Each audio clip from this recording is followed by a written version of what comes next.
So today's theme is future-fused commerce, blending innovation, community, and human connection. With that in mind, I want to introduce Kim Waldmann, Global Chief Customer Officer at Foot Locker, and Mina Fader, the Managing Director at the Baker Retailing Center at Wharton, University of Pennsylvania, for the opening keynote on lacing up for the future, empowering teams, and igniting sneaker culture. Let's welcome Kim and Mina to the stage.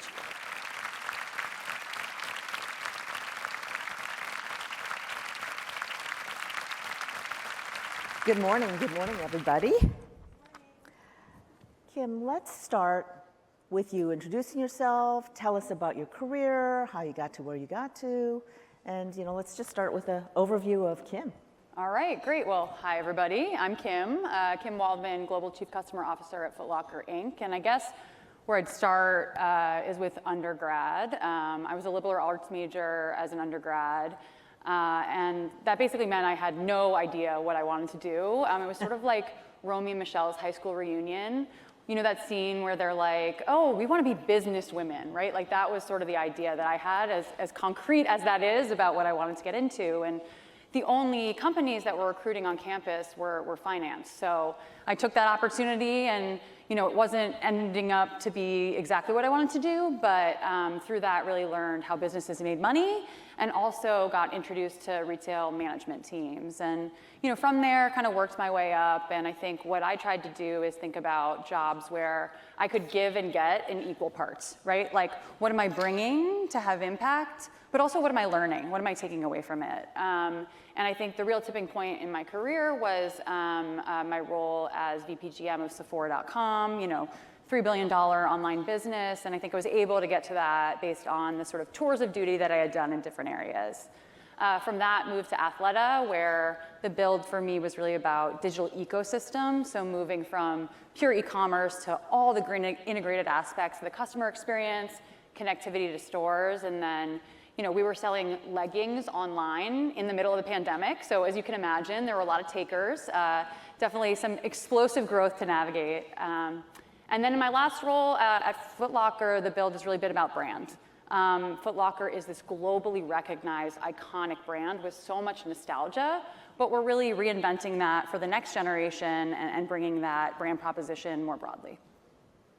So Foot Locker's going through a lot of changes right now. Yeah. You've had this strategy going on for a couple of years called Lace Up and the Lace Up Plan. Tell us what that is. Tell us what that means to lead a team through this.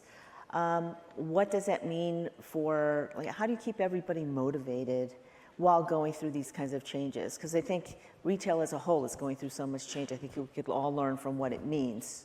For sure, yeah.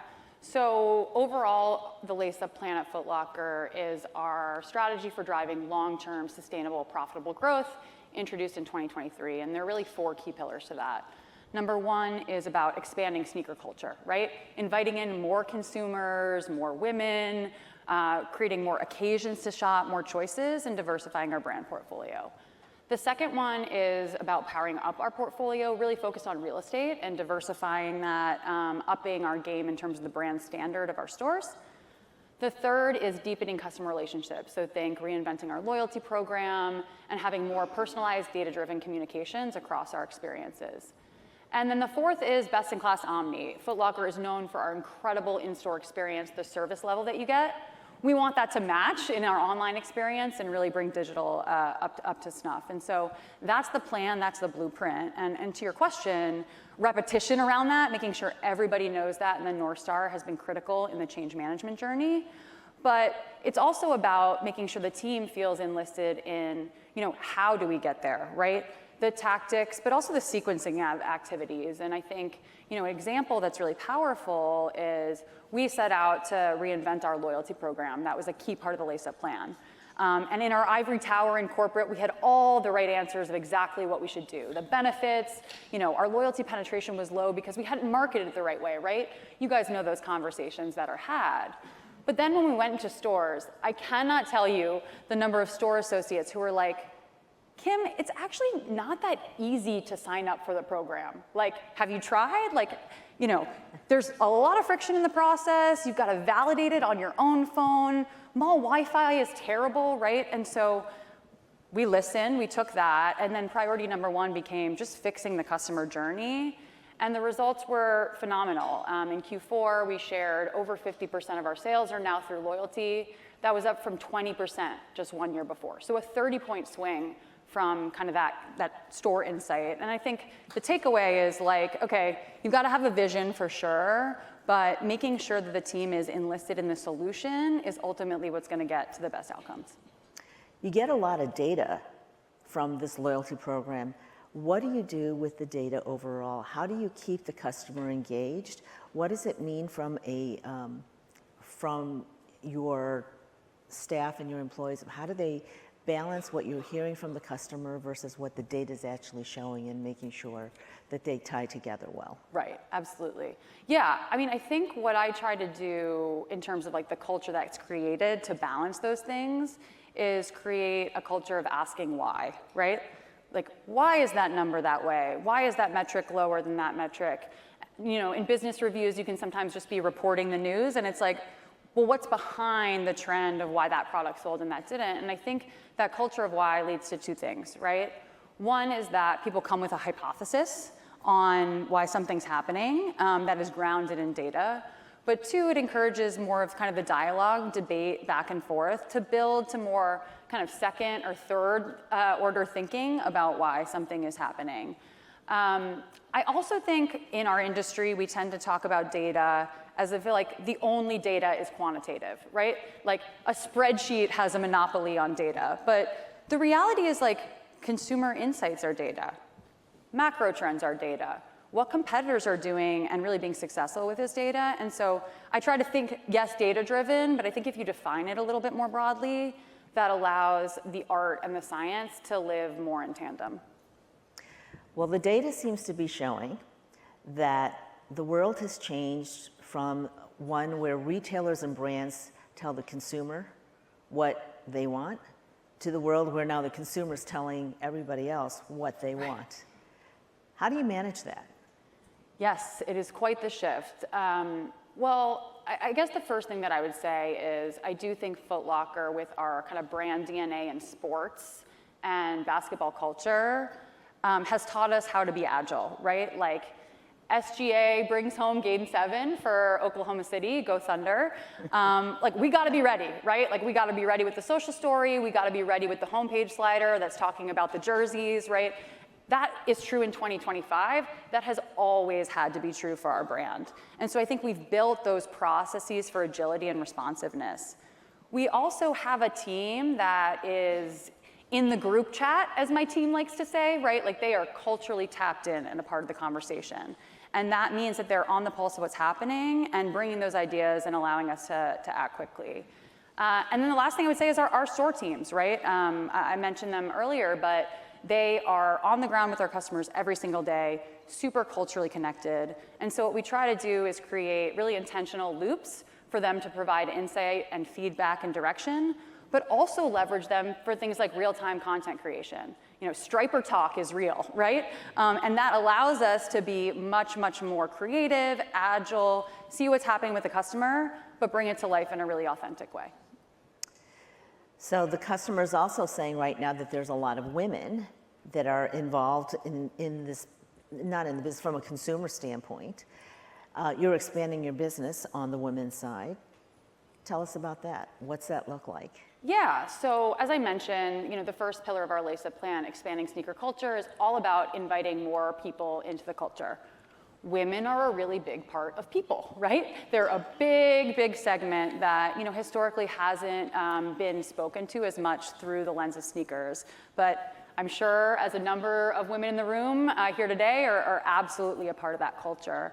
And so we've really focused on centering them in the conversation through our store experience, our new reimagine store concept, which you guys can see over at 34th Street, provides more shelf space for women's products, more trend and style-driven storytelling, and really appeals to her in that way. We've also focused on marketing campaigns which center women's product, but also women's voices. And a really great example of that is our recent Stay in Rotation campaign, which featured LSU Tiger Flau'jae Johnson. She's a basketball player. She's also a rapper. She has amazing diversity of style, and I think really showcases the potential for sneaker culture. And the results are showing. Women's is the fastest growing category in our portfolio as a result. So are you doing this both online this way or just in the store? Like how are you, I mean, those are really interesting things. I think the experience of being in the store and seeing that is really exciting. How are you also translating that online? Yeah, so it's absolutely both. So I think I mentioned, in the store experience, if you go to our reimagine store concept, the first thing that'll hit you as you walk through the door is our trend zone. And this is sort of a rotating capsule collection of whatever the hottest item is in, sneaker culture. 18 months ago, it would have been the black, white Samba. Today, it's maybe the Puma ballerina look, right? So that's this really arresting, cool, trend-driven thing that brings, I think, a women's customer in. And then online, we're continuing that story through influencer storytelling, through our site graphics and engagement, but also navigation, easier ways to shop by color, shop by style, like women searching for metallics. How do we make that really, really clear what the options are? So it truly is a 360 experience. You just made me smile. I just bought my first pair of silver metallic sneakers, so I guess I'm on trend. Oh, you are very much on trend, Nina. Absolutely. Okay, absolutely. That makes me feel so much better. Tell me about the Gen Zs and Alphas. I know everybody wants to talk about them, and we hear a lot about what's going on, but the sneaker culture world's got to be one of the biggest areas where they're playing a big role right now. Absolutely, yeah. So Foot Locker has always really held sway with a young, diverse consumer. The vast majority of our customers are under the age of 34.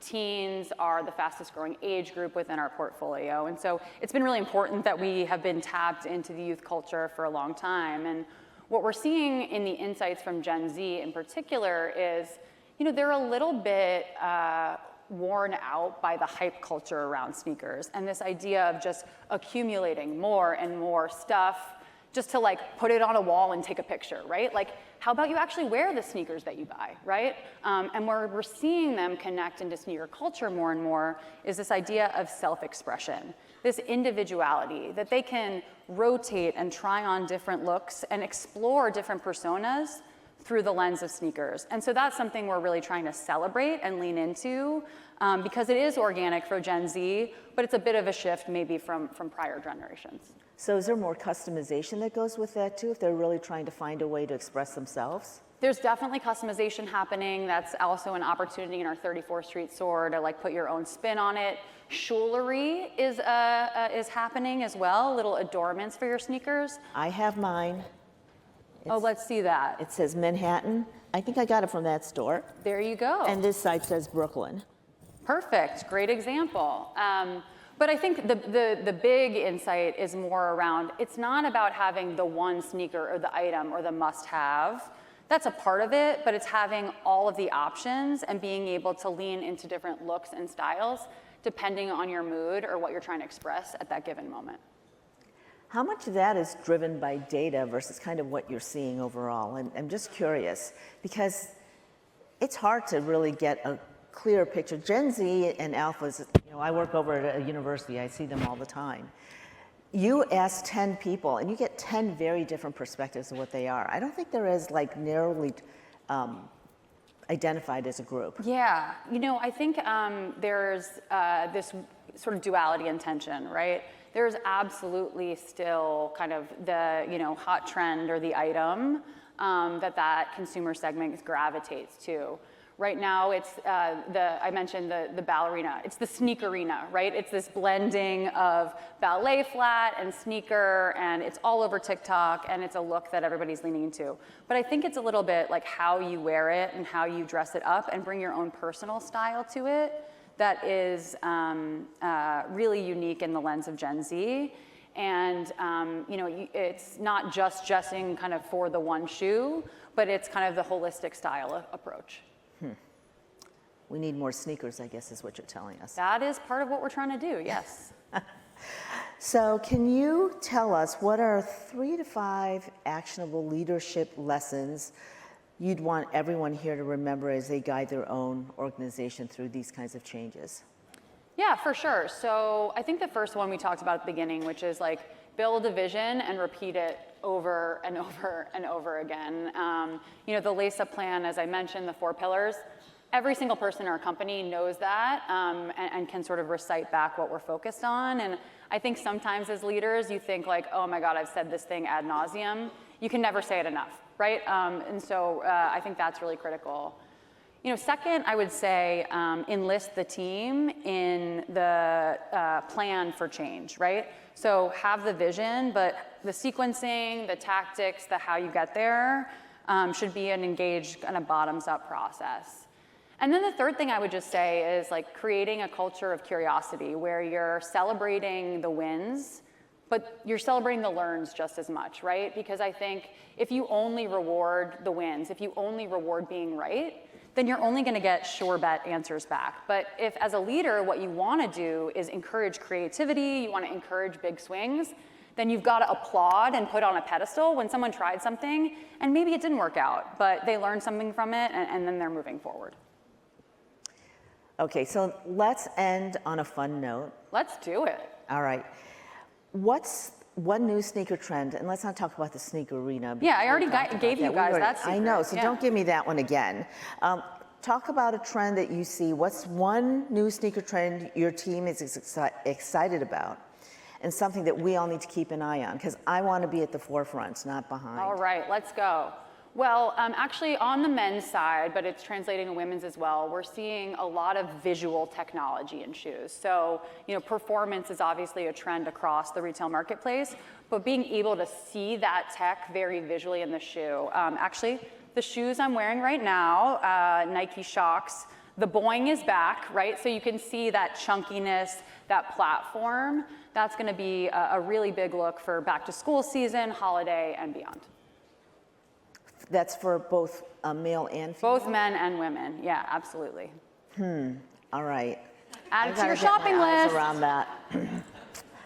Okay, I think the sneaker arena is really looking good for me right now. Okay, all right.